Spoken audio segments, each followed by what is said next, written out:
धन्यवाद महोदय।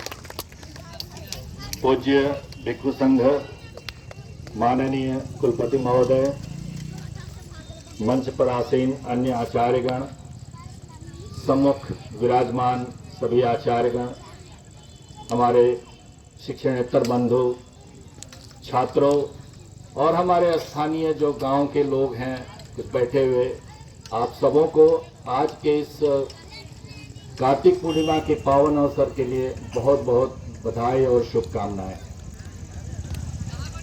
जैसा कि हमारे पूर्व वक्ताओं ने कहा है कि ये 15वां यह महोत्सव चल रहा है, ये वॉक चल रहा है और इस स्थान का अत्यंत ही महत्वपूर्ण महत्व है इसका। आप देखिए कि हमारे बाईं ओर जो है पंचाने नदी बह रही है, उसके उस तरफ एक माउंड है और वो हिस्टोरिकल माउंड है और इसकी ब्रिटिश जो इतिहासकार जो जितने भी थे, बुकानन हो या बगलग हो या कनिंगम हो, उन सबों ने इसका आइडेंटिफाई किया था और कुछ वर्ष पूर्व इसकी खुदाई भी हुई थी पुरातत्व सर्वेक्षण विभाग की ओर से और हमारे विद्यार्थी भी यहाँ आकर के उस खुदाई में सम्मिलित हुए थे और काफ़ी चीज़ें यहाँ पर प्राप्त हुई थी। हालांकि अभी भी इसकी खुदाई होनी बाकी है।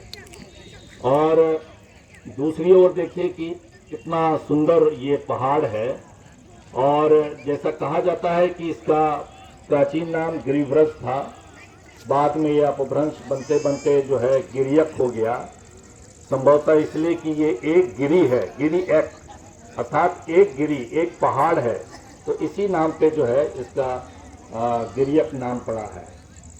ऐसा भी कहा जाता है इतिहास में कि ये बहुत ही प्रसिद्ध राजा हुआ करते थे वसु, उनकी पत्नी का नाम भी संभवतः इसी से मिलता जुलता था, तो उनके नाम से भी यह स्थल का नाम इसका पड़ा है और ये बहुत ही महत्वपूर्ण है। आप देखिए कि बिहार सरकार की ओर से एक तो मैं बहुत धन्यवाद देना चाहूँगा हमारे राज्य के जो माननीय मुख्यमंत्री श्री नीतीश कुमार जी हैं कि इस अवसर पर वो हमेशा संदेश देते हैं।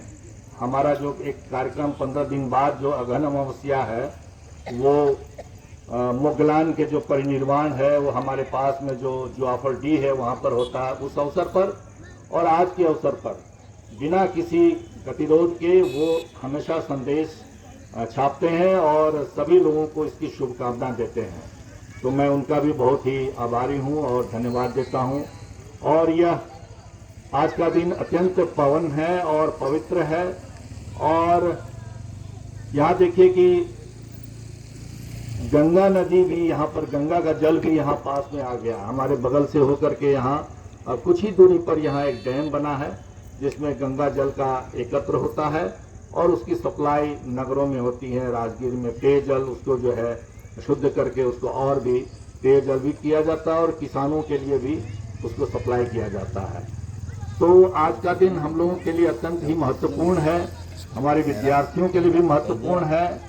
और इसके ऊपर जब आप जाएंगे तो एक स्तूपा है, सिलिंड्रिकल स्तूपा, जो गैस सिलेंडर होता है उसी के आकार का वो सिलेंडर की स्तूपा है। अब कहते हैं कि वो जरासंध का बैठका हुआ करता था, जरासंध यहाँ के सम्राट हुआ करते थे तो उनका बैठका कहते थे कि उनका उस पर बैठ करके वो कुछ अपना आदेश देते थे। लेकिन कहते हैं कि वो अशोकन स्तूपा है, ये तो शोध का विषय है। हमारे इतिहास विभाग वाले जो हैं इस पर विशेष रुचि रख सकते हैं। तो ये बहुत ही पावन स्थल है और आज के, हालांकि यह अभी तक घोषित नहीं हो सका है कि ये कौन सा स्थल जो है वो सारिपुत्र का जन्म स्थल है। नानंद भी हो सकता है, आपका कहते हैं कि चंडी मऊ भी बहुत ही, उस पर हमारे श्रीकांत बाबू हम प्रकाश डालेंगे। तो हमारा काम है कि अवेयरनेस फैलाना है ना, अवेयरनेस फैलाएं और अगर इस पर अगर शोध हो और इस पर वर्कशॉप हो और पुरातत्व विभाग वालों के साथ मिल करके अगर आइडेंटिफाई हो जाता है उस स्थल का तो उसकी खुदाई हो सकती है।